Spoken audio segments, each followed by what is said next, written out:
everybody. Welcome back to the Drive Pink Dialogue. It is Sunday. I'm your host, Scotty. I'm here with my co-host, Saur. And we are going to talk about last night's game against Cincinnati. It was a 0-0 draw, but we're also going to talk about 15 other things that have happened around Inter Miami over the last 72 hours. So I got on a podcast. We're going to break down the game in a little bit more detail, some of the big moments, talk about the award or give out some awards, talk about player performances, but a lot of other stuff going on around Inter Miami that I think we need to spend some serious time on. So without further ado, Saur, my friend, my co-host, how are you feeling on this lovely Sunday afternoon? It is a lovely Sunday afternoon. The sun is shining bright and I'm in a philosophical mood, which I think will reflect in our conversation. A lot to talk about, so let's get into it. Will it reflect in your awards? That's what I'm curious about. I don't know. My awards I don't want to spoil anything. We'll see. Okay. Yeah, Inter Miami, they get a 0-0 draw. I think this was huge, and I think we should talk about the ramifications of it. But some bigger news around the team. So let's start with Rodrigo De Paul, because Inter Miami gets their guy officially introduced to the team. We heard that the contract has been signed on Friday, so he's an Inter Miami player. We expect him to be available for the Leagues Cup first game on Wednesday. He gets the number 7, Fafa Picault, as we saw last night, transferring to the number 4. 14. I'm sorry, 14. How are you feeling about De Paul? I will say his style choices, I'm not a huge fan of. He looks like belongs as like a bad boy from 1999. And we've lost Scotty. You're back. You were talking about Rodrigo De Paul's style choices. He looks like a bad boy from 1999. Like he's supposed to be like a boyfriend of a Spice Girl. He looks like he looks like one of the he looks like one of the Backstreet Boys from Argentina. So make of that what you will. I think he's going to be a superstar. We have so much to talk about that I don't want to spend too much time on it, but worthy of note, I think, because listen, we in the preseason did a preview with like 10 other people around the Inter Miami community. And one of the questions we asked them was, is Inter Miami going to sign another big name this summer? And of course, we were thinking about Neymar, Di Maria, whatever. But Inter Miami gets their man. And it wasn't a name that any of us thought was going to happen, but they get him. And ownership deserves a ton of credit for making it happen. It's even more sweet when it's unexpected. And this wasn't on anybody's radar. And that's why I think both of us were surprised. The Inter Miami fan community was surprised, but pleasantly surprised. This is a massive upgrade to whatever we have in this team right now, and it's going to be a very positive signing in the future for a long time, hopefully. His fashion choices can be excused if his performances on the pitch anything even close to what he's been putting out over the last few years. So very happy with this. I think it's going to be transformative, and hopefully that starts on Wednesday. I think he's going to be a superstar. I really do. Okay, let's get to the more important news for this day, because we heard today officially that Afonso has been traded to Atlanta United. And I want to just, before we talk about talk about Afonso for a minute, because he was a second-round super draft pick, and he came and helped Inter Miami win games. He was part of the Inter Miami Academy before he went to college. So this is a guy with local roots, was in the academy at a young age, comes back, is brought back, a second-round pick. I can just assure you, very few second-round picks ever go on to make a difference at the MLS level. He did. He won us a game in one of the biggest moments of the entire season last year. We're down to 9 men, and we still pulled off a winner. Any thoughts on Afonso? I mean, he's a fun player. Like, I liked him a lot. We will always have Philadelphia. We spoke a little bit about him in that pre-game show yesterday, but for those of you who are just joining us, we mentioned how this is a very good MLS caliber player.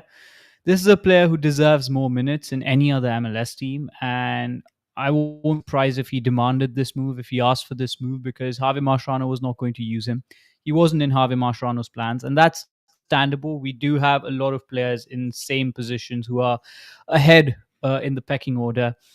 But that doesn't discount the fact that this is a player who can go on to do a lot of things. He's what, 24, I believe, maybe younger, and he needs more minutes to continue to grow. He needs to play regularly, game in, game out, and I hope Atlanta he gets to do that. They have a few new signings that came on board that will probably be ahead of Leo Afonso, but this is a player I really like. I think he would have had some utility for Inter Miami if we were being coached by somebody else. But regardless, wherever he goes after Atlanta, wherever he ends up, I think this is a great player that we're going to continue to follow, and we will always remember that 9-man down goal against Philadelphia, which was beautiful. And I hope he had more memories like that at Inter Miami, but at least we'll always remember that. Huge part of our supporter shield run, huge part of us setting the points record. Congratulations to him on this move, and hopefully he makes the most of it. Yeah, 101 minutes this season, so clearly not in the plans. Last year, he was looking at more like 400 minutes. Um, he was drafted by Christian, who is now the sporting director at Atlanta. So it makes sense that he would make this move to Atlanta. He's now under the stewardship of people that believe in him. I think that's important, especially for a young player who's actually not that young. I know he sort of emerged last season, and you might think he's like an 18, 19-year-old kid out of the academy, and maybe in year two it's not quite working. But because of college, because of his path to this point, he's 24 years old. He needs to establish himself as a professional soccer player. He's the lowest paid player on Inter Miami, and clearly not someone that Javier Mascherano felt like was worth significant nurturing. And so he doesn't play much. In the few minutes he played this year, he didn't look particularly good, but I think that's understandable when you look at how many minutes he actually played. And so he goes to a team that's struggling. The depth chart, I think, is going to be much more open. He has real pace. I think he can be a player at this level, but I always say this: the MLS is getting better every single season. And so if he wants to remain a player that's good enough for this level, he has to be playing at this level so that he can develop and continue to improve and get sharper and have the speed of the game slow down for him and all that stuff. So I think he needed this move. It wouldn't surprise me at all if he wanted this move. Um, and yeah, I hope he has a tremendously successful career, because I think there's a player there, and this is a South Florida kid from the Inter Miami Academy. So As Sean in the chat said, here's to you, kid. Go out and show them what you're made of, and hopefully you can have a successful career, MLS or elsewhere. okay, let's talk about the details of this, because this is where the story gets really weird. And I just want to break it down for everyone, because this is quite a strange transaction for Inter Miami, not necessarily because of what became official today and what was reported yesterday. Leo Afonso goes to Atlanta United alongside 225,000 in allocation money, GAM, in exchange for an international roster slot. Now, that feels kind of expensive for an international roster slot. I will confirm it's a 2025 international roster slot. So if we were talking about maybe a slot for next year, that could certainly make more sense. Um, this is a lot for an international roster slot. It makes even less sense when you consider the trade that they made on Thursday, which is to give up an international roster slot for 135,000 in GAM. On Thursday, they traded an extra international roster slot they had for 135,000 in GAM. 2 days later, they trade back for that international roster slot. They give up more GAM and a player for it. And so two trades combined, they are down Leo Afonso and 90,000 in allocation money and got absolutely nothing for it. Can you explain this to me? Is that the first time in the history of football that somebody is paid money to sell a player? But Probably not. technically, that's what it sounds like, right? I have no idea how this makes sense. I have no idea how this makes sense. I don't even think the Afonso trade is a particularly, but if it's in isolation, you can understand, okay, maybe you really are desperate for an international roster slot. But of course, desperate for an international roster slot, or they wouldn't have sold one 2 days before. So this move makes absolutely no sense to me. If you were Atlanta and you didn't want to give up, if you're Atlanta and you didn't want to give up anything for the international for Leo Afonso, you were comfortable taking him on, but he wanted the move and you were happy to facilitate it. You could have given Inter Miami 10,000 in allocation money for Leo Afonso, and there never needed to be this exchange of the international roster slot or the GAM. Certainly, there was. I mean, this move to give the international roster slot to Portland 2 days earlier makes absolutely no sense. So I don't understand. It's really hard for me to understand these two moves in parallel because it feels like they just lost some valuable assets for no gain. There's two possibilities. The first one is that something major materialized within us giving away that roster slot and then us taking that international roster slot back.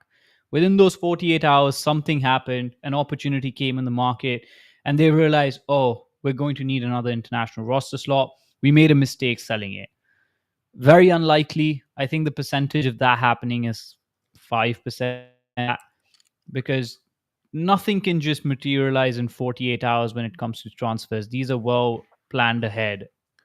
And then the second option is that you and I are idiots and we don't know what's happening and there's something cooking in the back room. And that's probably the more likely case. But on paper, this makes absolutely no sense. And honestly, fans have the complete right to scrutinize this a little bit and try to make sense of it because, as always, Inter Miami won't necessarily tell us exactly what's going on, and we're probably not going to find out. But this doesn't seem like Inter Miami creating space to bring an international player. This feels more like Inter Miami panicking, or I have no idea. It makes no sense. And potentially what's going to happen is we're going to forget about this, and then it's going to be one of those memories where 2 years later you and I are sitting on this podcast talking about, oh, remember that time where we had to pay $90,000 to get Leo Afonso off the roster? That's probably what's going to happen. I hope they have something big in mind, because Well, otherwise it makes no sense. okay, I have seen a couple theories on Twitter that I would like to sort of explain away and why they don't make any sense. First of all, Leo Afonso was on the supplemental roster and he's an American. So he wasn't taking up an international roster slot and he wasn't taking up a senior level roster slot. So he in no way affected how much you could spend on a new player. He wasn't impacting the salary cap at all. He was in no way have on that. He was actually the lowest paid player. And again, he's on the supplemental roster, which means he doesn't affect the salary cap at all. Two,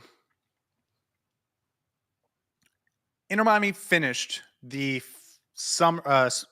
spring/winter transfer window with over $3 million in allocation money.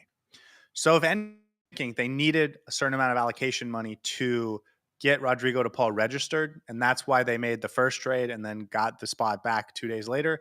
I can assure you that's not the case.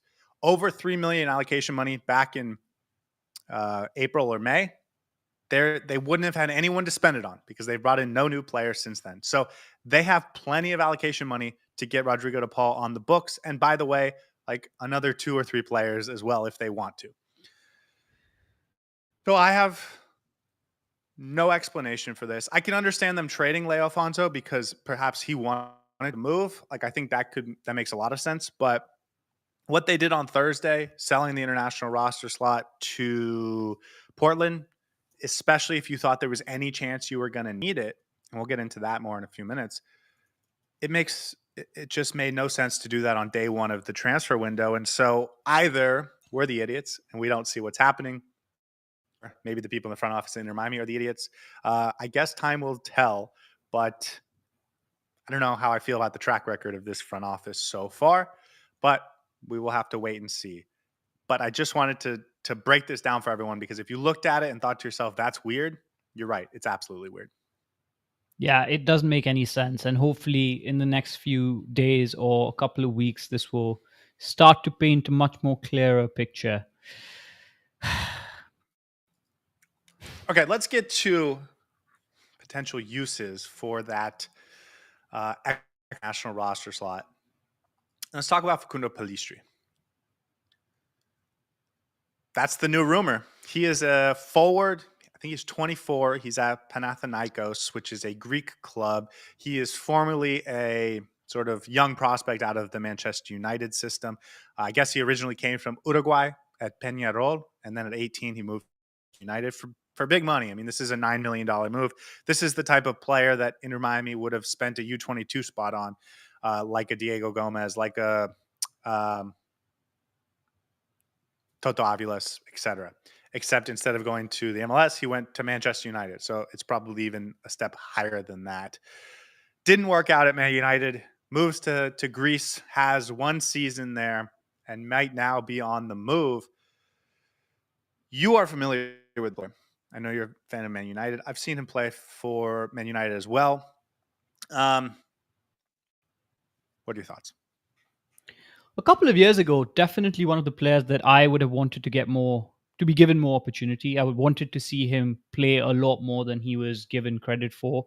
I think he was brought under Ole Gunnar Solskjaer and then stayed up until the Ten Hag era and then was let go last season. I haven't followed him since, so I'm not sure how he's developed as a player. But when he first came on, there was a lot of promise.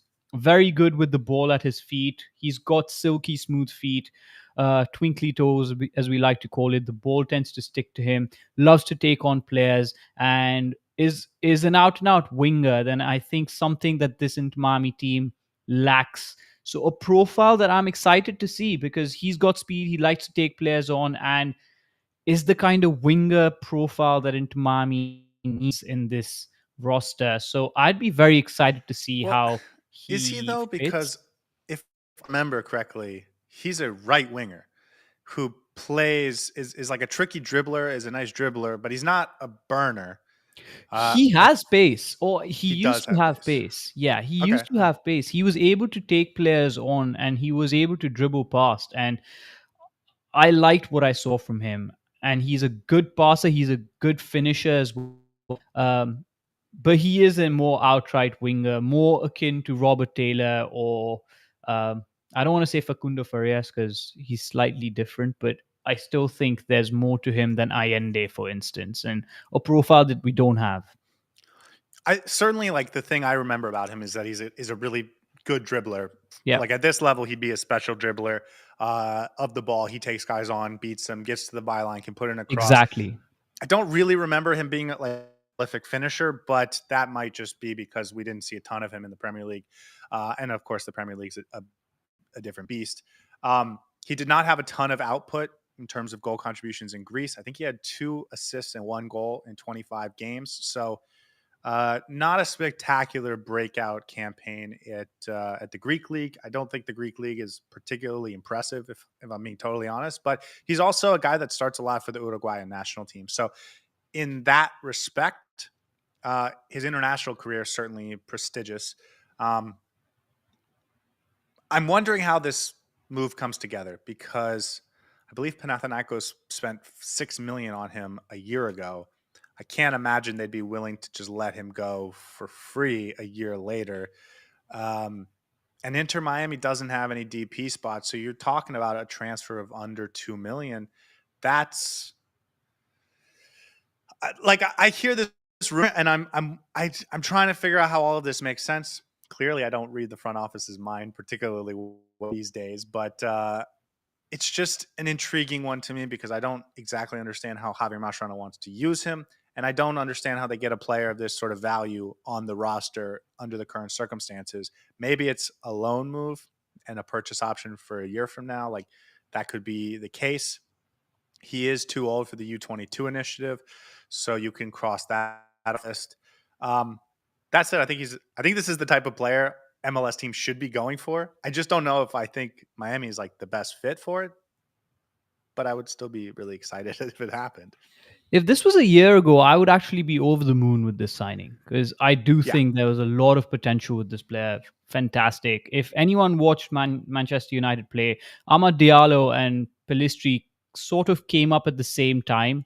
Diallo was obviously able to break through the team, absolutely special player. But I thought at one point Pelistri was better and more ready for the Premier League at that point. I don't know what's happened over the 1 year and how he's developed as a player, but I would have been very excited if this was 1 year ago, and perhaps this is the kind of reset that he needs coming into the MLS. It would be very exciting if we can make this happen. Does he hit the ground running? Is he a player who can impact our front line? I'm not sure, but I do hope if he comes, he gets a fair opportunity and doesn't just get relegated to the bench, because that's my biggest worry with anyone being brought in who has potential but is not the finished product, because Javier Mascherano doesn't seem to give too many opportunities. Uh, he turned 23 in December. So if this was a year ago, maybe he would have been a U22 initiative Yeah. player, and certainly we could have gotten excited about it. If he does come, or if a player like this comes, we were also linked to Brian Rodriguez, who's much more of a left winger than a right-sided winger, but I think is much of a dribbler, quick, pacey, not a prolific finisher. Similar type of player, I would say, from the opposite side. You know, small differences, but similar. Similar age profile as well. How do you see that fitting in? Because maybe this is the type of player Inter Miami wants, someone who can really take guys on the dribble and get into space and create. Because I don't think you're going to bench Segovia for it. And I've been very reluctant to bench Tadeo Allende, and I don't even know where else he would fit. I think he would fit on the right wing side and he'd be a substitute to Allende. I have a feeling he might actually be better than Allende from what I've seen of him.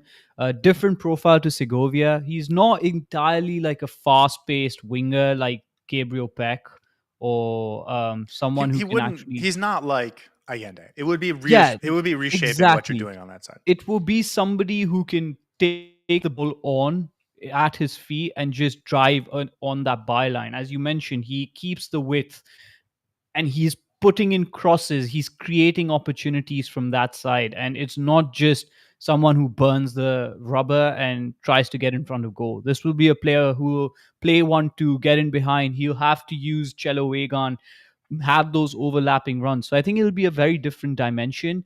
But I think it's going to be for Allende. It has to be. The right wing spot, probably a sub Allende or coming in to replace him. I'm not sure. But either ways, this would be somebody who plays the right wing role. I doubt he's going to come in to play the left wing. Is there any chance he's not a starter though? Because I think that's the case. I don't think he's being that he brought wouldn't in. be a starter. Yeah, I otherwise I don't see where he fits, right? Are we replacing Allende out and out? I doubt that. I think Javier Mascherano is very set with his starting 11, so he doesn't improve the quality immediately, and I think he'll have to fight for his spot to get that right wing spot. But I don't think he immediately. I could be completely wrong, but I don't think so. It is weird to me because this is a kid with 60 games in La Liga when he was on loan there, and another 15 plus with Manchester United. So as a 24-year-old, a 23-year-old, sorry, just turned 23 in December. This is an interesting move for him if this is real. Now, listen, I will also add, I don't think I've seen a reporterly trust report on this, so keep that in mind. But some rumors that I thought would be fun to talk about. And if it keeps us away from that 0-0 draw for another 10 minutes, I'm happy to. Let's get to another one because he wasn't the only name that's being bandied about. The other is Marc Bartra, a Spanish player at Real Betis.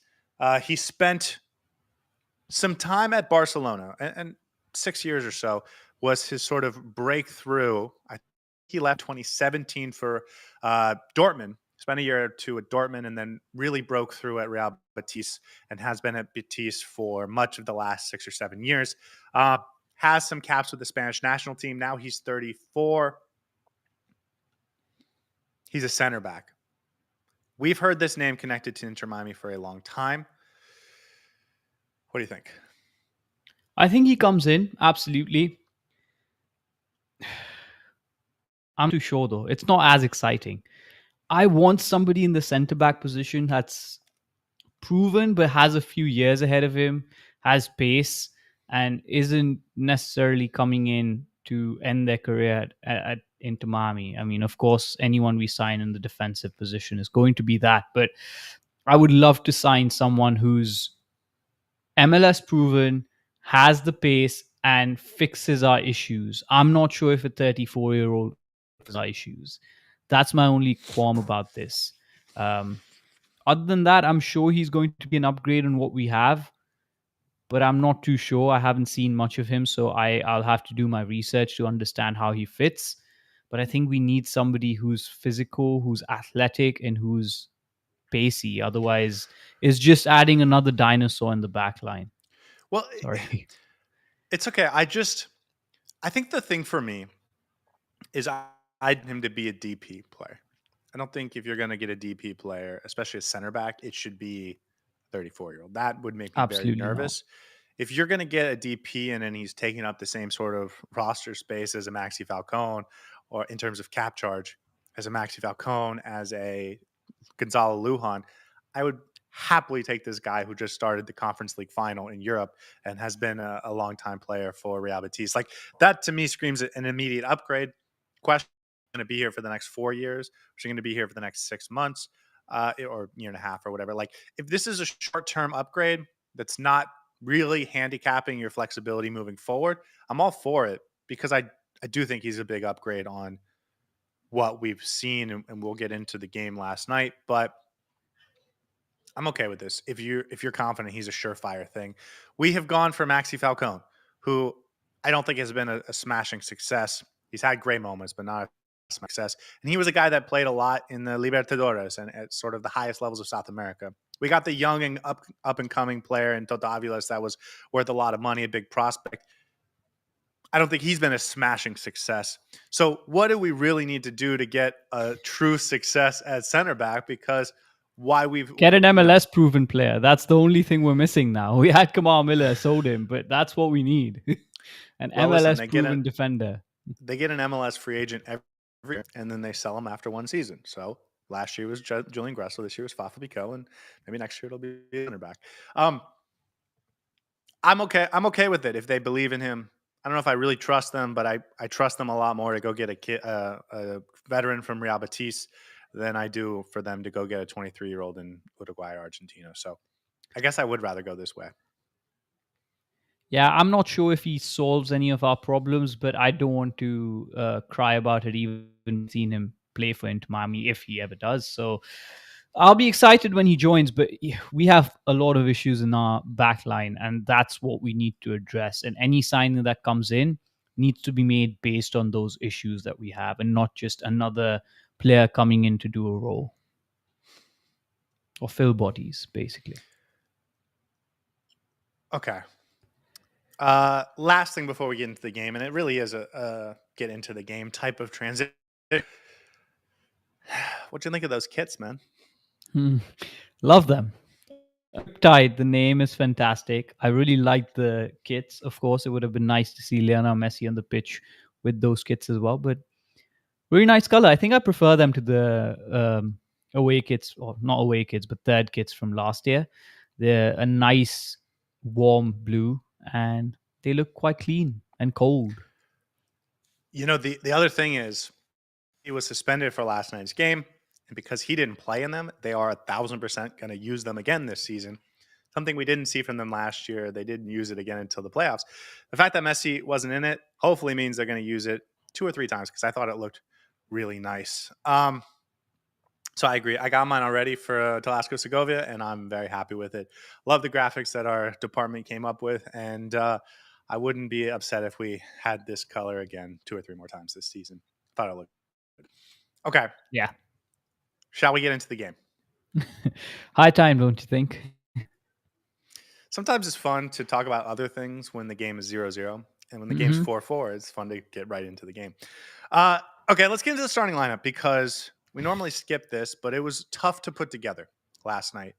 Maxi Falcone, yellow card suspension. Jordi Alba and Lionel Messi out because of missing the All-Star game. Couple injuries and one guy back. So I guess the first question is, we talked about Yannick Bright starting in the pregame show. Aside from that, would you have changed anything with hindsight? I still would have changed Yannick Bright in the center. I think it gives you a little bit more control and bite in the middle, and I'm not sure. Aside from that, because we would always pick Yannick Bright. Other than that, I think it was a good, especially with the way that we played, and I think that was about it. That was my biggest issue. Lujan didn't put too many steps wrong and had a game-saving challenge on the line. So I would have said Lujan, but you did say with hindsight. So I think he had a decent enough game for me to forgive him this time around. So I think that was a good lineup. Well done, Javier Yeah, I Mascherano. feel bad for Luan.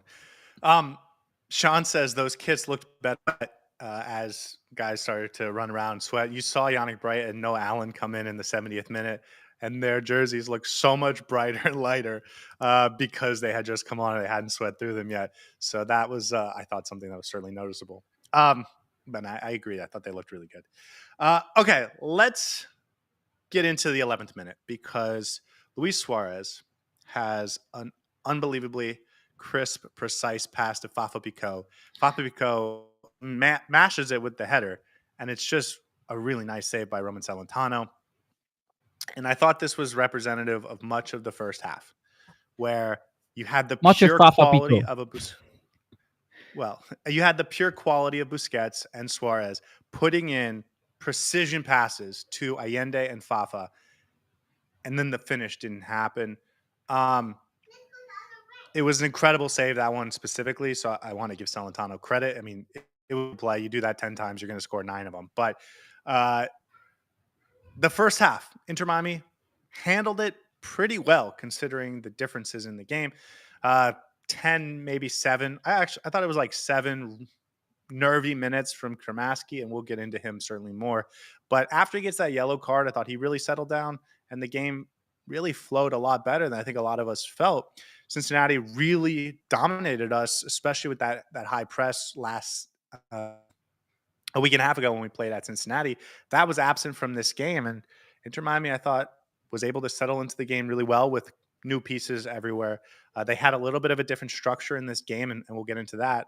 But I thought they handled it really well and were starting to create some opportunities. I thought maybe even they were the better team in the first half. I think we started off quite poor, giving the ball away in dangerous positions. Kramaski at the heart of that. I think he was slightly nervous to begin the game and looked like Cincinnati was targeting that side of the pitch. But as the game progressed, we got into it a lot more. We realized that Cincinnati doesn't necessarily have that level of press that they employed against us last game, and Inter Miami was able to play a lot more crisp, quick passes through the middle, create some good opportunities. We've released Fafa Pico and Allende a couple of times. Allende had that opportunity where he dragged it wide. Fafa Pico, obviously, with the header that you mentioned, I think it was a very good save from Montano, but maybe Fafa could have squared it to Chelo Wegan, who was waiting there to tap. In the moment No, it of was, that yeah, pass, I definitely the think right he had to decision. take the header. So Definitely. um, I think we were doing some good stuff. I was very worried that this game is going to be a lot like Inter Miami trying to do some good stuff and then Cincinnati just running us over with their quality. Because I thought Inter Miami was trying new things, exploring, prodding, not being ultra conservative, which for me was a big positive, even in that first half. And then there were instances when Cincinnati was just completely cutting us through the middle, at least in the first 20 minutes. And they had some really good opportunities. And it felt like not just into Miami, but even Cincinnati didn't have their shooting boots on because I thought they could have got a couple of goals in those first 25 minutes. And then after that, Inter Miami got a lot more settled in and started playing their game a lot better. And Cincinnati just kept going lower and lower in their quality and their physique, and that just benefited the team. Yeah. The weather, I thought, really affected Cincinnati. They thought it and knew it was going to affect them. And so they came out with a game plan that tried to preserve themselves. If anyone doesn't know, if anyone is listening to this that's not from South Florida, the temperature on the thermometer does not matter because of the humidity. It is an absolute microwave swamp down there. And as you get into the summer, as it gets to be 88, 89 degrees late into the evening, it is hard to push yourself in those types of ways as a professional athlete. Now, obviously, the Inter Miami players have gotten accustomed to it over the months and weeks as it's gotten warmer and their training and stuff like that. But for Cincinnati, they're not used to it. And I thought Pat Noonan said, listen, drain ourselves in this game. So we're going to not press. We're going to see if we can get the win in transition, but we're missing a couple key pieces. If we get 1 point, I'm totally, absolutely happy with that. And so they didn't press at any point. Maybe if Inter Miami had scored early, we talked about that Fafa Picault chance, which I did think was Inter Miami's best chance of the game. And if they go down a goal, maybe we start to see it a little bit. But as long as the game was tied, Cincinnati wasn't going to come out in full force. And I thought it played into Miami's hands, who had a couple new faces on the field in different positions. They had a chance to sort of work themselves into the game, specifically Kramaski, and I thought it was much better. Someone in the chat mentioned 5th minute, first shot of the game. Allende pulls it wide. Fafa was making the run. I don't know if you want to talk about this, but Allende at no point ever looks to see Fafa. So he has no idea Fafa's up there. If you want to blame that on the fact that he's the best player on the team ever, so normally there would never be another player there for him to. Maybe that's just like how we've built this team over the course of the last 6 months. So I guess I can forgive him for that. He never makes the look. He's not a particularly creative player anyways. I also thought by the time the pass actually had to get there, Miles Robinson had recovered. So I don't think it would have been a successful play anyways, but I can understand why people would have thought the right move. And he scored from that position before. So, I mean, fine for him to take that shot. Anything else in the first half you want to talk about? Because I thought a lot of the most important moments came in the second half. We saw some creativity, but it wasn't nothing ultra impactful. Yeah, agree. Okay, 55th minute. I thought this was Cincinnati's best chance of the game. It was a Yedlin cross. It gets deflected. It hits Evander's outside, actually his inside foot, the sort of just outside the 6-yard box on the far post. He cannot redirect it on goal. This was, I thought, a sign of Evander and more generally Cincinnati not having their sort of clinical boots on in this game. They had a number of chances that I think, they're going to hit 2, 3, 4 out of 10 of those, and they just got none of them in this game. That one, to me, the most clear cut. Inter Miami gets away with it. They had another one 2 minutes later where Valenzuela just made Gonzalo Lujan look silly. And then he puts the shot right at Rocco Rios Novo. So kind of a wasted opportunity. And then the big one, 65th minute, DeAndre Yedlin collides with Fafa Picault on a breakaway. Fafa not able to get a real shot off. Huge calls for a penalty. And there is no penalty. I thought Inter Miami more clear-cut opportunities in the final third, but the end product was missing in that second half. We were doing a lot of really good stuff in the middle, getting the ball up to the final third, and then the execution was just not there. Cincinnati, obviously, it's such a quality team that they'll always be dangerous in moments during the game. But again, I didn't think Evander was particularly effective in this game, and that was probably their biggest issue. But for Inter Miami, it was, and that final third penetration was great. But once we got in front of the goal, we didn't deliver it. That particular moment with Fafa Picault, I think he fluffed his lines himself. Could have done slightly better. But I also think DeAndre Yedlin actually fell on him. So I would say that's a penalty for me. And I think it was a bit harsh that it wasn't given. But once the referee said that they're not going to give it on the pitch, I think VAR would turn it over. So I want to talk about VAR in a minute, but there were other controversial calls. So let's get to those first. 90th minute, a cross in, I believe, from Cello hits the hand. I thought it was outstretched in the box of Hedebe. It's not called on the field. VAR says play on. And then 2 minutes later, on the opposite end, a ball in from Evander to Miles Robinson. He heads it in. He thinks he's gotten the game winner, and it's called off because of a little bump on the nose to Noah Allen. Makeup call, maybe. What do you think of those two? Definitely a handball, definitely a goal. I agree. I thought both were absolutely the wrong decision. The fact that they both went, like if one had been given and the other not, I would have thought that would have been an incredible injustice, because it would have been the game winner, right? Yeah. Either way, I thought they were terrible calls. I think it was absolutely a handball in the box. obviously should have been given a penalty for Inter Miami. And then Miles Robinson, I mean, no way should that have been called off. Absolutely a good goal. Cincinnati did get robbed in that moment. But again, it comes 90 seconds after getting away with a handball in the box. So hard for me to be feels too bad for them. I want to talk about VAR because I don't think I've ever heard anyone say this, but it fundamentally doesn't make sense to me.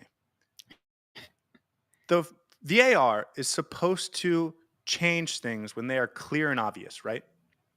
Like that's the standard for VAR. It's supposed to be clear and obvious error. But the referees don't call things in the gray area because they expect VAR to fix it for them. So they are intentionally not making their best calls. They're being cautious and reserved with their calls because they think VAR is going to fix it for them. But VAR is giving priority to their judgment on the field, which is supposed to be sort of protected because of VAR. It It's feels like both diametrically sides, opposed.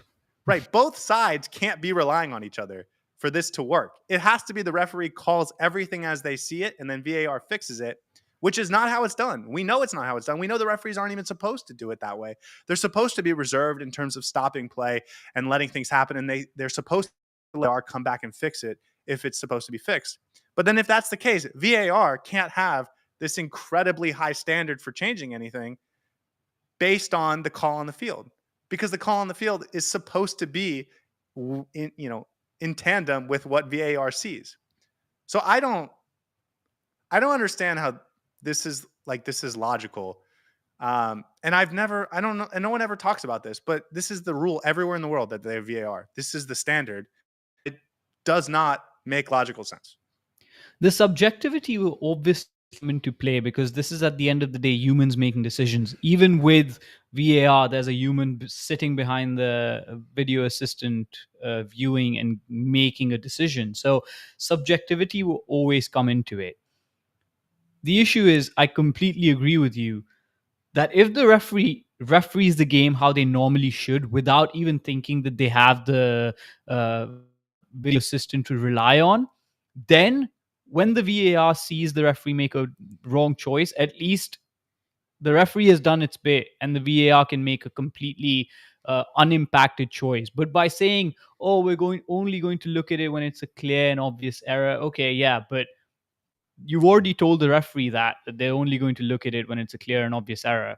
The referee is also thinking to themselves, I don't want to call this because if I call this, then the VAR might look at it and then they might change it. So I'll just rely on the VAR to change it. And then it's like an infinite loop of, oh, I'll let them decide. Oh, I'll let them decide. Oh, I'll let them decide. So it's the VAR depending on the referees to decide, the referees depending on the VAR to decide, and the players, the poor ones who are suffering in the pitch. So the only time that I've seen VAR work properly how it should is in international tournaments, and that's also very, very rare. I think there needs to be a fundamental shift the way referees are instructed to deal with VAR and how VAR is instructed to referee the decisions on the pitch. Because one of them has to be Deferent to 100%. the other. Yeah. Correct. Right. Thank you. One of them has to defer to the other. And we know, and I know Sean's saying they're not supposed to, but we know the referees call games differently because VAR is Oh, there just in absolutely. case. Absolutely. So VAR has to either take a more appropriate role, or the referee has to be more stern in their calls.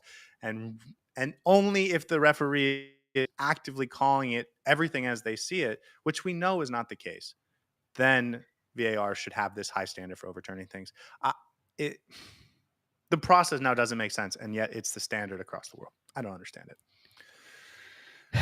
That's why we're not referees. And at least the game was consistently bad. Yes, that's true. Javier Mascherano doesn't go to the bench other than to bring on Yannick Bright and Noah Allen. We know he trusts those guys. We know he doesn't trust anyone else. Is it surprising to you that no one else saw a minute in this game? I literally told you in the pregame show he's going to make two substitutions, Noah Allen and Yannick Bright, and that's it. And that's exactly what happened. We didn't have a bench. Yeah. Okay. I think something very interesting happened in this game involving Kramaski.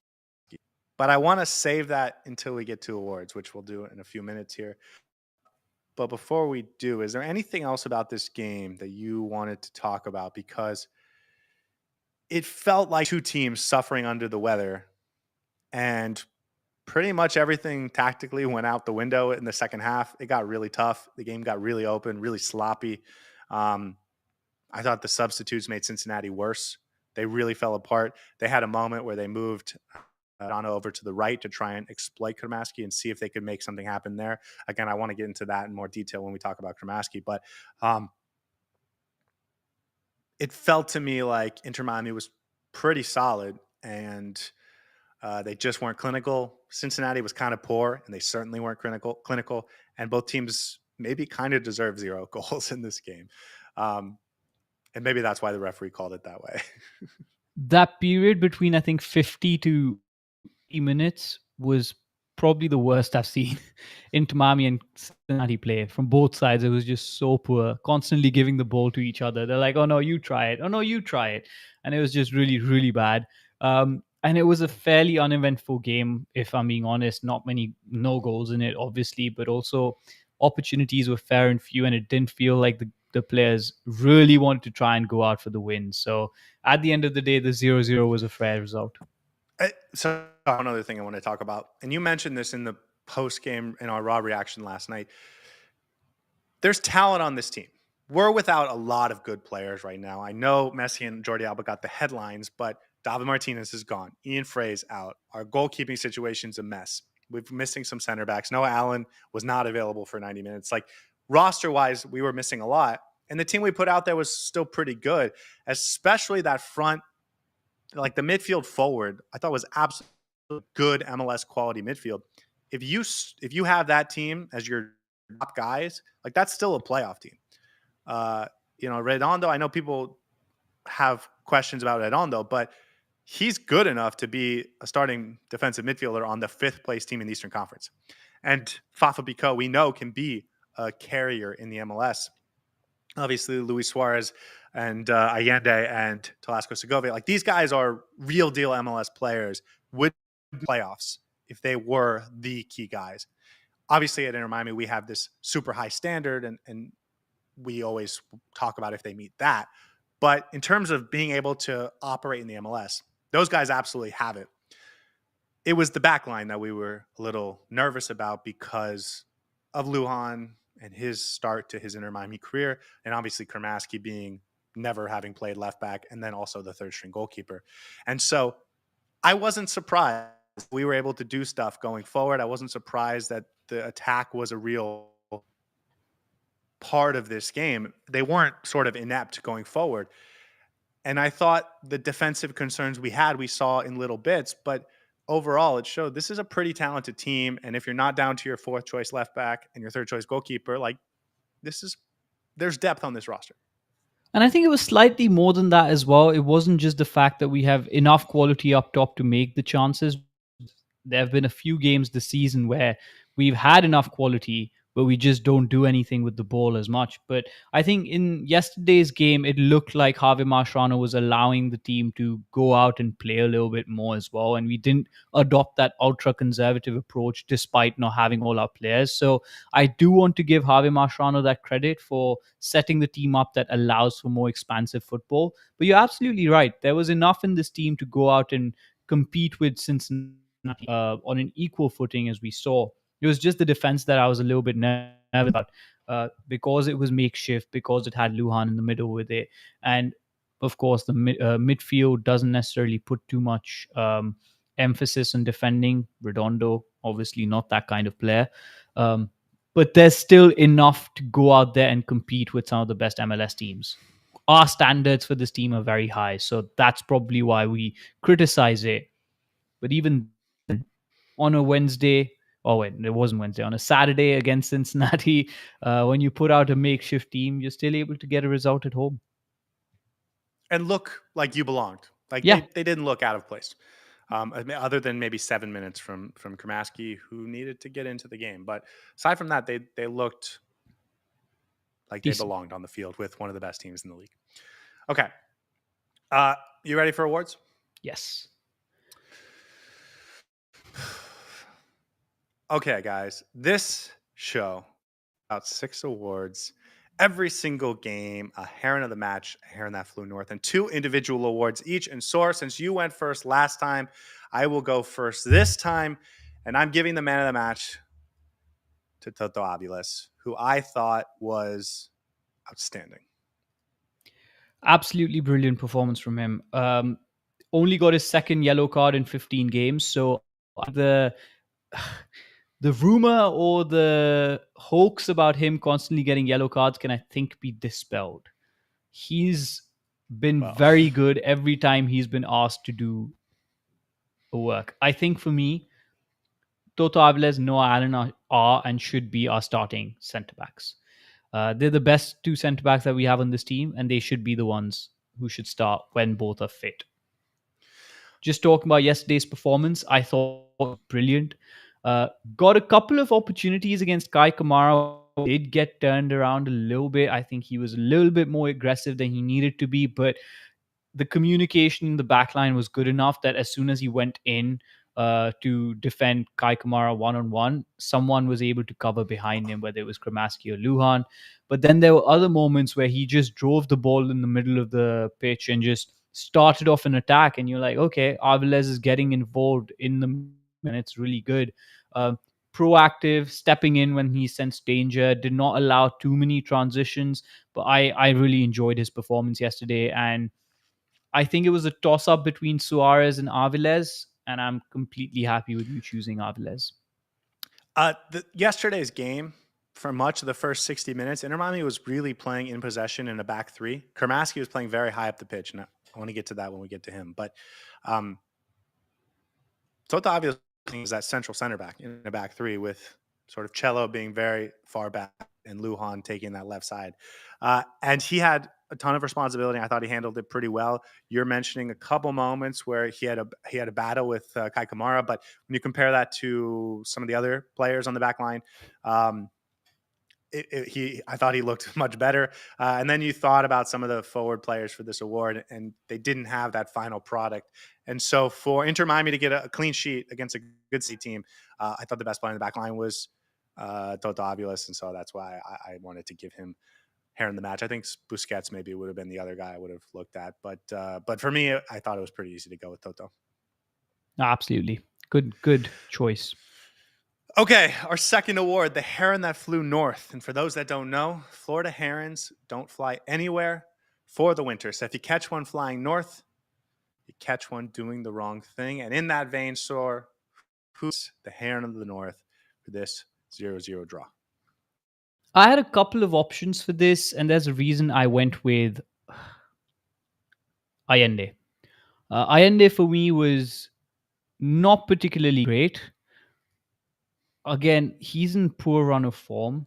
I think maybe he could have gone to Fafa Picault for missing some of those opportunities, but I wasn't able to think of an award for Allende, so I thought this would be the chance for him to get on the score sheet. Had a couple of opportunities where he fluffed the shot, but other than that, fairly ineffective. Compare that to Fafa Picault. I think Fafa got into some really good positions and was able to create opportunities in front of goal. Didn't execute them properly, but at least he was effective in getting up to the point. Uh, Allende was largely missing from time to time in this game, and I just didn't think he had a great performance overall.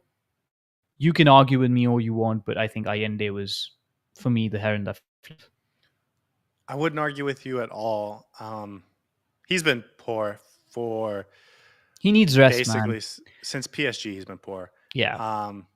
The confidence, you could just tell the confidence is gone, and you got to trigger confidence as a coach, and sometimes that means mixing it up. Playing him every single game, I guess I can understand the first couple games when you're like, let's just try and have him play through the gets back into form. But now that it's been 5 or 6 games, he's just such a liability. Last night made sense, obviously, because you're missing so many players. But if I'm Javier Mascherano, I think I'd start Fafa over him, and you get the same type of Performance. player. No, you get a better. I think you get a better performance. I Yeah. thought Fafa was much more effective, getting into better positions, getting himself in positions to make an impact. Obviously, a shot on target early that took a tremendous save from Celentano. Obviously, almost earned a penalty from the DeAndre Yedlin moment in the second half. Like I thought he was getting into dangerous positions, whereas Allende is just not doing that and also having all the poor moments. So for me, he needs to take a rest. And by the way, he's won this award like 4 of the last 6 games. So that should be telling on how we feel about it. Has he actually?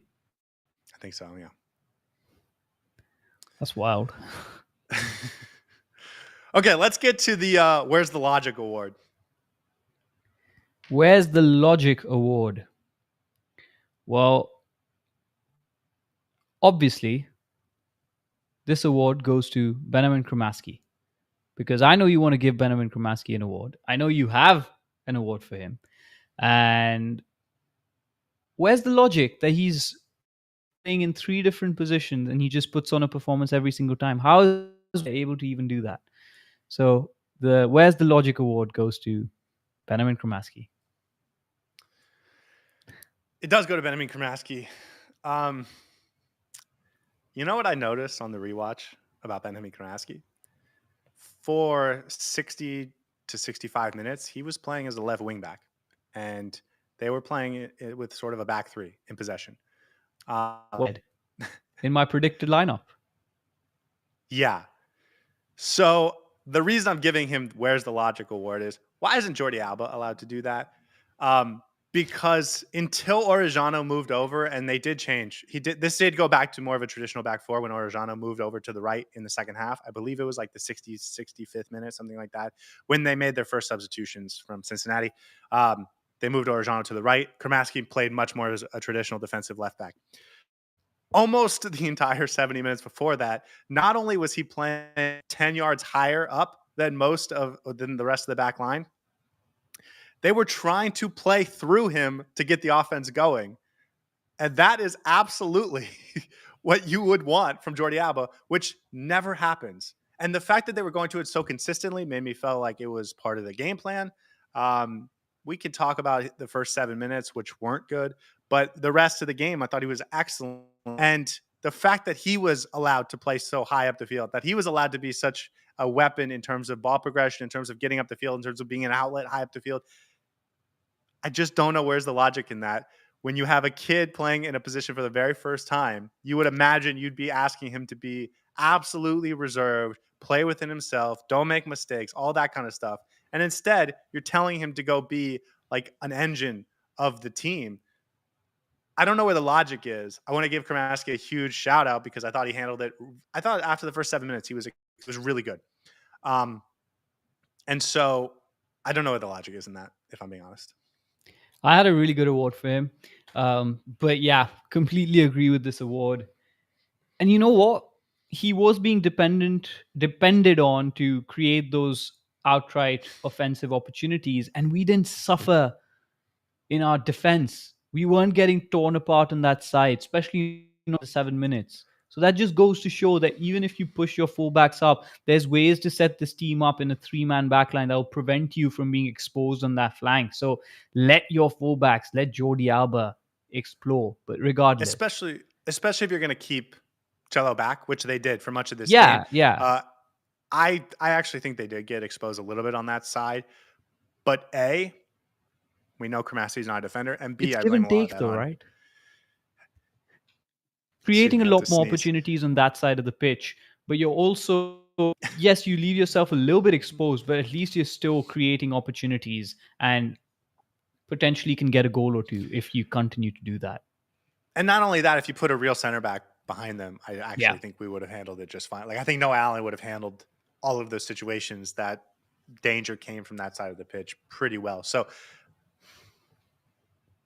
I guess I'll leave it at that. But going back to Kramaski and his performance, this is a kid who's a box-to-box midfielder who's been asked to play a winger this year. He's been asked to play a defensive midfield this year, both for Inter Miami and for the U.S. men's national team. He's been asked now to play as a left back. He's played a couple minutes at right back. Like, I don't know if they've chosen him to be this sort of utility piece because of his physical profile, or if it's because he's very cerebral and he understands the game well and he can sort of be maneuverable.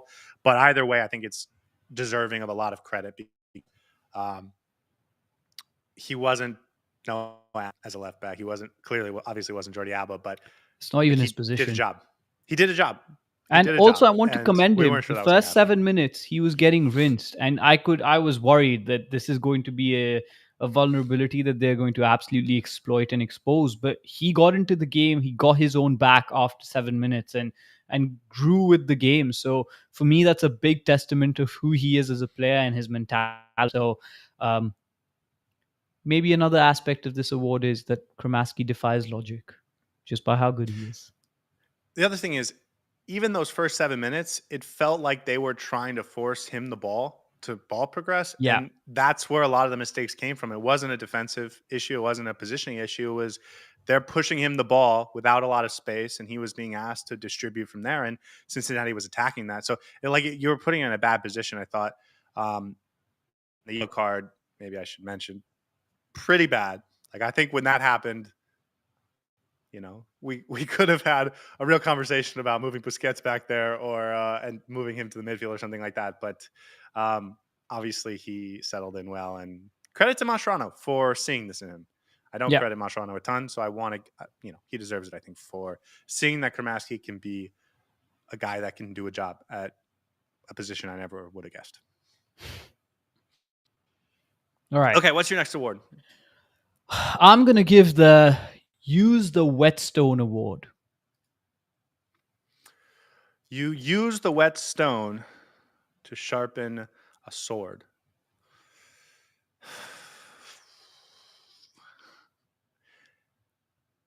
You use a whetstone to sharpen a sword that has frayed because you've been using it too much. And that is Chelo because he was looking like he got stabbed by a sword at the end of the game. Boom, nailed it. No, this award goes to Fafa Picault, and you were very close to deciphering it. But you use a whetstone to give a sword a bit of a shine, get it back to its quality, get it back to being sharp and ready to use and cut things up. And this is a sword that has been sitting on the bench gathering rust and just being left in its sheath, not being used in any way. And it's time for us to actually stab a team with that sword, we can't because it's very rusty and it's frayed, as you said. Javier Mascherano needs to learn how to use this roster. Fafa Picault is a fantastic player, and there's no surprise, and it shouldn't be a surprise to anybody watching that he wasn't finished some of the chances yesterday because he hasn't been able to play that regularly. His rhythm is off. He doesn't have the game rhythm to get in front of goal and the confidence to take the goalkeeper on and shoot. He doesn't have the chemistry with the forwards to get in good positions. And yet he was able to do some really good positive movements yesterday. Of course, he missed a good opportunity offside in a couple of opportunities. But if you want him to be effective, you need to continue to polish this metal. You need to continue to use that whetstone on the sword. Otherwise, you're not going to be able to stab anyone with it. And that for me is the biggest issue that Javi Mascherano has had in the last 3 months, where he doesn't use the roster. And then when he calls on these players to perform, they're unable to. Fafa Picault has 552 minutes now after last night. So he was at like 400 minutes before last night. Tadeo Allende is up over 1,600 minutes played. If you had split that evenly, or even, gotten Fafa to 800 minutes and Tadeo Allende to 1,300, he scores a goal and wins us the game last night. Like, I'm with you 100%. Yeah. The fact that he was able to get into positions, I think, is a testament to his pay type of player he is. The fact that And he his wasn't IQ. clinical and his IQ, and the fact that it wasn't clinical is because he doesn't have the confidence that you've built in him over the course of the season, because he hasn't gotten a lot of opportunities. And he's got a couple goals on the season, but not, I don't even know the last time he scored a goal. And so if you want a guy to score goals for you, you have to give him a chance to play. And Exactly. it doesn't have to be every game, but I mean, we've seen Allende be terrible for 5 games. If you had just given Fafa last game, uh, you might have gotten 6 points instead of 4 over the last two. So And the problem is he's not even 100%. being used off the bench. Like 5 minutes off the bench in a game is not being used. It's not using your whole roster. You're just putting him on for throwaway minutes. You, especially with forwards, players who need to have time in front of goal. You need to give them more chances. And this is not a player that's like really average and will put on one good performance in 10 games. This is a very good MLS player who can play against any of the MLS teams, let alone the best ones. So give him more chance, especially when your other winger is not performing. Anyways, that's my rant about Fafa Pico. I think a lot of people would criticize his performance for not scoring a goal yesterday, but I think it's more than that. It's more deep than just him not being able to score. He needs minutes on the pitch. 100% agree. Okay, I'm giving the Good Four award. The good four? The Good Four. And that's 4, not 4 as in the number 4. The Good Ah, Four award. the good for nothing award goes to Gonzalo Lujan. I think you're going to give Gonzalo Lujan an award today. So I'm going to say you have given this award to good for, and maybe in the parentheses you want to say something, and that's Gonzalo Lujan is good for something. Gonzalo Lujan. I And can't that believe performance, I got both your awards today. I'm so happy with proud of you. myself. Proud of you. That was good for Gonzalo Lujan. It doesn't change the fact that I don't think he's a very good player. I think in this game, he showed that. He got turned by Dado Valenzuela every single time Valenzuela went after him. And I will let you guys know, Valenzuela is like the Leo Afonso of Cincinnati. Like, it's not a star. It's not like Kevin Danke going up against Lujan.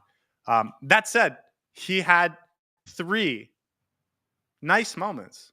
One in the first half, one in the second half, where I believe it was Kai Kamara tried to turn him with a little heel kick over, and he kind of got it with his chest to prevent that from happening. And then obviously later in the game, the ball that slips through Rocco's legs, he makes the game saving, save. Tackle, yeah. I'm not sure any of those were things that Falcone wouldn't have done or Aviles wouldn't have done. And again, still some really poor moments from him. But you want to pair a bunch of bad moments with a couple really good moments? I will take that as an upgrade. So that game was good for Gonzalo Lujan. No, I think we can criticize him all we want because I feel like he's at that point where we overscrew performances a little bit more. But yesterday he was fine. He put in a decent performance, did not concede a goal, kept a clean sheet for Rocco Rios Novo, and that for me I think is big. I have a feeling he may have injured himself making that tackle in the 67th minute because he did touch his hamstring. So I'm not sure what that's about, but he was good yesterday, and that's what I'm to leave it at. I think you have to recognize when he has decent performances where we've criticized him so much in the past for being really bad. I think he wasn't extraordinary. There were issues with his gameplay, of course, but I think him and Aviles in a back line that was definitely makeshift, where they had to deal with the inexperience of Kramaski as well, I think did more than enough to go up against a very dangerous Cincinnati side. So let's give him what credit's due and keep the criticism out of it, I guess. I'm sorry, I have to stop here. Jerry says in the chat, let's not. Sorry. If the team gets Palistri, I'd like to try Kremaski as the number 9. If we see that before we see Alan Obando start as number 9, we're going to have some real conversations. But I guess it wouldn't shock me at this point. Yes, it would. It would absolutely shock me. Okay. Second, but, Lujan, game-saving play. Yeah. Attaboy. Needs to be recognized. I'd still rather see it. But I will give you your credit for your moment. Even if it is a little backhanded. Saur, what is your second, I guess, and final award for the episode? This is my slightly lower award because, of course, I had a couple of awards that you took away. So I'm going to give this. Let's go philosophical here. I'm going to give the In the Shadow of God award. In the Shadow of God award. This is Luis Suarez because he's so often in the shadow of Lionel Messi. But the truth is, that boy can ball. And you know what? I take it back. That man can ball. There's nothing boyish about him anymore. You liked his performance. You wish you could see more of that type of stuff. He wasn't great when it came to actually putting the ball on target, but he also could have easily had 2 assists in this game and won the team the game. He was probably the best player on the field in terms of just like minute to minute moments. And you, like me, giving a little bit of credit to Gonzalo Lujan, you're giving a little bit of credit to Luis Suarez. Boom, nailed it. It is Luis Suarez, and I have given Luis Suarez credit over the last couple of episodes. So, hey, I'm malleable. I can change my opinions. But it's less so about how he's in the shadow of Messi all the time, but more so about how he had to play as Messi in this game. He had to shadow Messi's movement and Messi's impact. And I thought the responsibility that he was given was play as a pseudo nine, play as a false nine, get back in the 10 spot and create opportunities.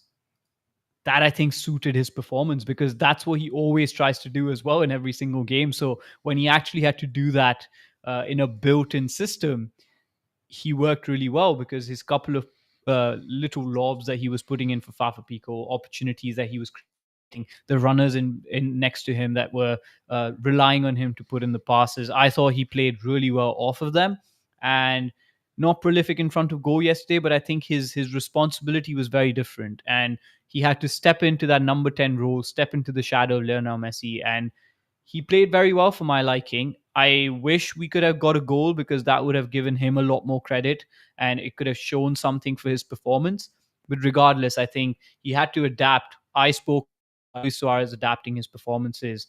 He did adapt the game and he was useful for the team in a lot of ways. So credit to him, credit for Javier Mascherano, credit to Javier Mascherano for recognizing that as well and using him in an effective way when we didn't have Messi and needed somebody to step up. They asked him to be the best player on the field, and I Yeah, think he stepped up to that. Um, absolutely. Obviously it helps having both Fafa and Tadeo Allende as runners around. I think it creates more space wide. We mentioned Kramaski getting a little bit higher up the field. Like they were opening space to allow Suarez to be that guy that normally Suarez isn't even trying to occupy because he wants to make sure Messi can occupy those spaces. So, I don't think this is going to translate to future games, but still, it's good to see. And like he is a star, and he is an ultra talented soccer player, and it I think an apt award because sometimes he is overshadowed, and the talent's still there. It's not as great as it was 5 years ago, sure, but it's still like it's still in there. Yep, absolutely. Okay. Anyone else you want to talk about? I had a couple of awards that I didn't get to. Noah Allen makes his return. I thought he had a moment. There's just a moment where he kind of like it's a Sergio Busquets type thing, where he kind of like stands, shifts his weight as if he's going to turn, and then like gets it back going just to like create a little bit of separation. And I was just thinking, man, if any player has learned in their game from these Barcelona players, it's Noah Allen. Even at left back, you see him making those crosses like Jordi Alba, like Kramaski, Ian Frey. I don't think they've I'm sure off the pitch they've learned a ton from the Messi and Suarez and Busquets, but in terms of like actually implementing of their game into his game, Noah Allen I think has done that the best. And I thought we saw a little Sergio Busquets type moment with him in that second half, and I thought that was cool to see. And then just the fact that he's back and healthy and he looks athletic and good, and as if there will be no long-term ramifications, it's all really good. If he's 90 minutes fit, I would hope he would start on Wednesday. Yeah, I think he had a great performance, and you're right. He's his skill as well, which is great to see. Evolving as a player, so good for him. I had an award for Rocco Rios Novo. the housekeeping award for actually keeping a clean sheet. So well done for him. Um, he's probably going to have more clean sheets than Ustari and Drake Callender if things go the way they're currently going. But that's about it. I think Segovia, I was surprised that he didn't get that number 10 I want to talk responsibility. about him. But I want to yeah, talk about him. go on. First of all, I think we have a standard that we're going to judge him as if he's a third choice goalkeeper and not a starting goalkeeper. So if you felt there were moments in his game worth criticizing, we would agree with you. We're not going to overly penalize or be harsh to him simply because he probably shouldn't be out there. Just like we wouldn't overly criticize Kramaski if he had to go games at left back because that's not what he's supposed to be, and it's not what Rocco's supposed to be. So, Somebody not a said great game. Rocco Nervioso, right? That was quite Yeah, funny yesterday. yeah. Last in the raw reaction, someone called him Rocco Rios Nervioso, which perfect. Yeah, he wasn't worth giving a Yet award. kept a clean sheet. Thanks to Gonzalo Lujan, I might add. Yeah.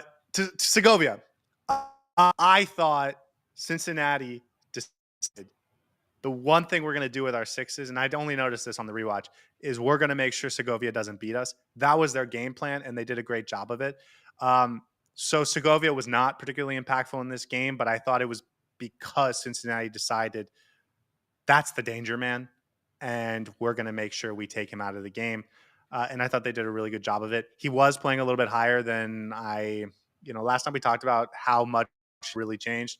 I definitely thought it changed, but I thought Cincinnati was said to themselves that, Buka and Anunga, we're going to make sure this guy doesn't beat us. And they did a really good job of that. So I didn't think he had a good, particularly impactful game, but I think there's a pretty obvious reason why.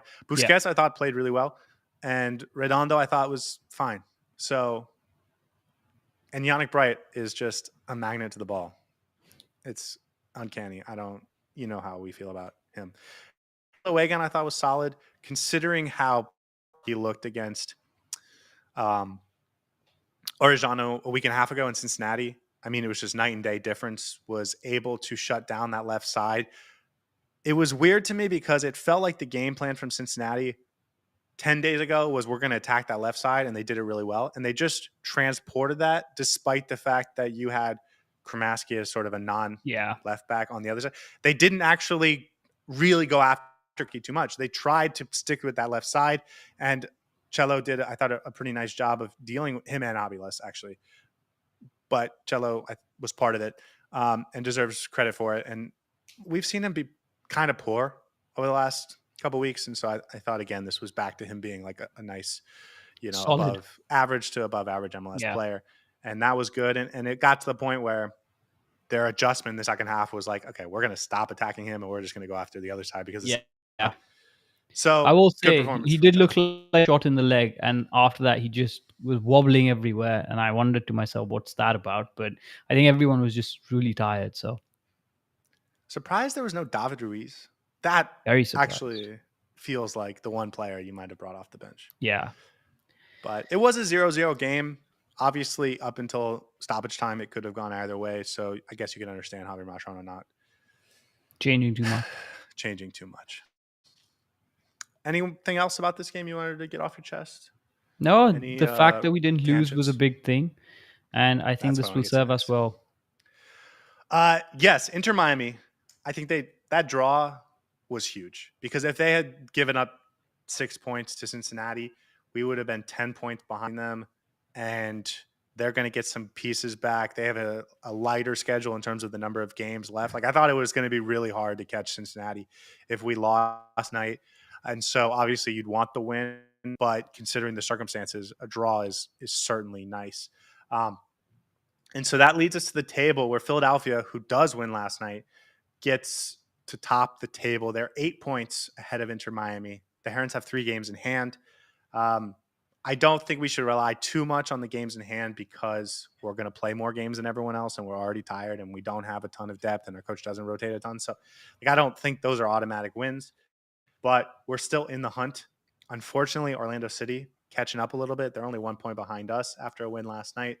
And then Columbus got a lot better. So Philadelphia is going to probably make a move this window. So 5 teams, I think, in it to It's win very the East. close, and it's going to be very spicy. It's going to be very spicy. What I want to say, though, is last night showed why winning the East is so important. Because if you look at Cincinnati and how they play at home for how they play on the road, that's why you want home field. I know people say you just get in and you have a chance, and with Messi and all that stuff, but like Messi was on that field at TQL Stadium a week and a half ago, and it did We not weren't matter. able to put on a And performance. so was Jordi Alba, and so was everyone you could have wanted. And then you see what they look like when they come into or Chase Stadium. It's night and day difference. So yeah, I know we lost to Atlanta last year, but that doesn't advantage. It's still a huge advantage in the playoffs. I'd still rather have the advantage than not. Exactly. So I think they still got to try and win the East, and that means you're probably going to win the Supporter Shield also. So it was a big result. I think it was a big result. Absolutely. I think positive result overall, especially under the circumstances. And we take it and move. We're still in the lead, technically in the hunt to take the lead for the Supporter Shield. Hopefully we can lock it down once Rodrigo De Paul is ready to play. Well, that's the big news. It is now trophy time. Inter Miami turns their attention to the Leagues Cup. If you've heard any of them talk about this in interviews or press conferences, Javier Mascherano, they want to win this. So anyone thinking they are happy with an early exit, that is not how the team is feeling. It's not how the team should be feeling. They want to win this. They're going to go for it. And it starts Wednesday night. It's trophy time, baby. It's always fun. Saur. Well, let me say this. We will be back tomorrow. We're going to do a primer for the Leagues Cup, and we will talk about how Rodrigo De Paul might fit into this system and into the team. And that will be a fun conversation and maybe a little surprise involved in that. But I will let you guys see that tomorrow. Saur, wrap us up, baby. And thus ends this other stretch of MLS. And now we're on to the Leagues Cup. Upcoming against Mexican opponents. Should be fun. We're going to be ready. We're going to be talking about every single one of them. Starts Wednesday. And the most exciting thing about that is that a handsome new signing, Rodrigo De Paul, is going to hopefully be in the middle of the pitch, dictating the play. And this Inter Miami team might be completely transformed. Strap in, guys. It's going to be a fun next 3 games in the Leagues Cup. And then we'll be back in MLS action. Until next time. See you guys tomorrow. Hey everybody, thanks for tuning in. Do us a favor and hit that like and subscribe button. Since our first viewer, sharing this with you all has been the very best part. So from the beginning until the end, thank you for being a part of this and have a wonderful day.